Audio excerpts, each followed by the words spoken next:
Jesucristo.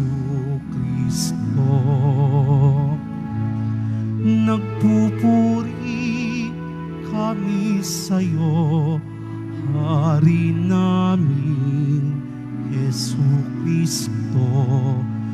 Masunurin kang kordero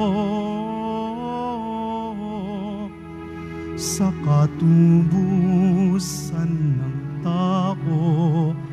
Hain sa krus ang buhay mo. Nagpupuri kami sa'yo, Panginoong Jesucristo.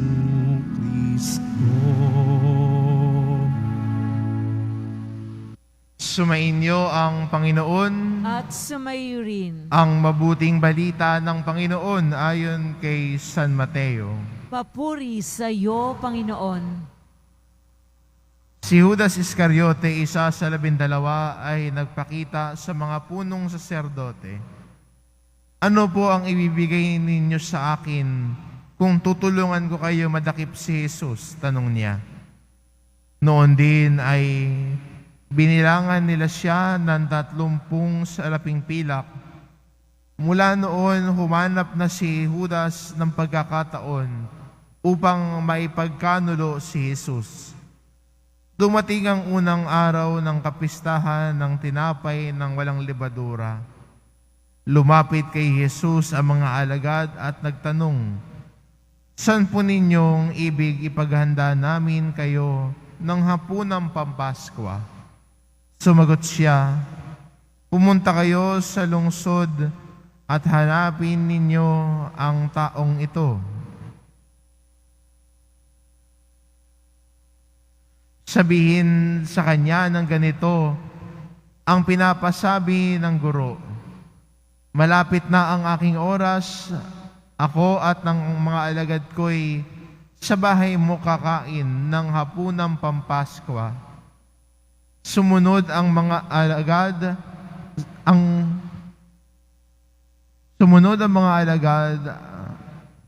ang utos ni Jesus at hinihanda nila ang hapunang Pampaskwa. Nang gabing yaon, dumulog sa hapag si Jesus kasama ang 12. Samantalang sila'y kumakain, nangusap si Jesus, "Sinasabi ko, isa sa inyo ang magkakanulo sa akin." Nanlumo ang mga alagad at isa't isa'y nagtanong sa kanya, "Ako po ba, Panginoon?" Sumagot siya, "Ang kasabay kong sumausaw sa mangkok ang siyang magkakanulo sa akin. Papanaw ang anak ng tao ayon sa nasusulat, ngunit sa aba ng magkakanulo sa kanya. Mabuti pang hindi pang ipinanganak ang taong ito." Si Judas na magkakanulo sa kanya ay nagtanong din, "Guro, ako po ba?" Sumagot si Jesus, "Ikaw na ang nagsabi." Ang mabuting balita ng Panginoon. Pinupuri ka namin, Panginoong Hesukristo.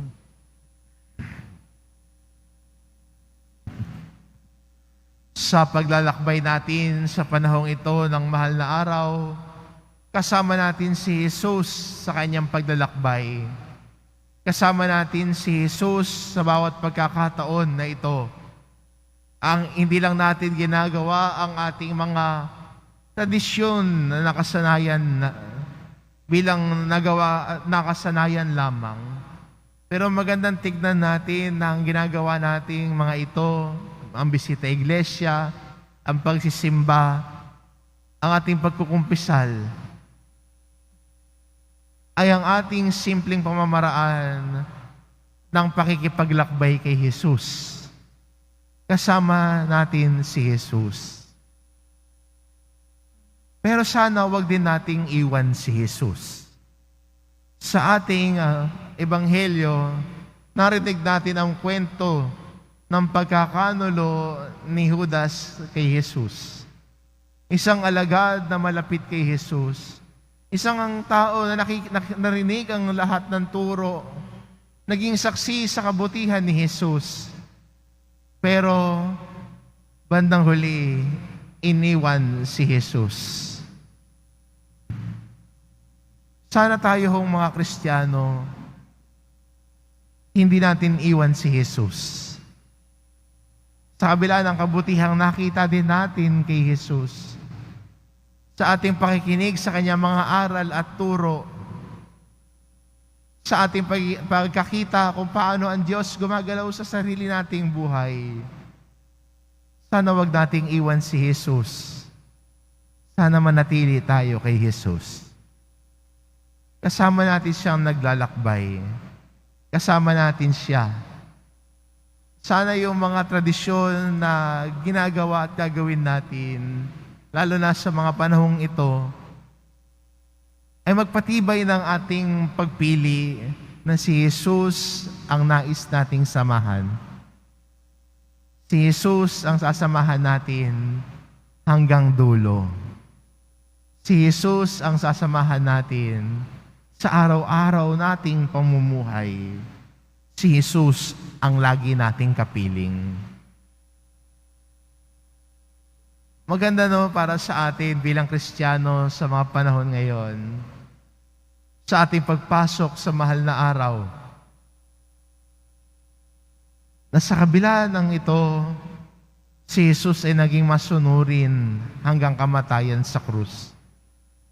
He might experience pain, pero lahat ng ito ay nagtungo sa Kanya sa pagpalima sa Ama at pag-aalay ng sarili niyang buhay para sa kaligtasan nating lahat.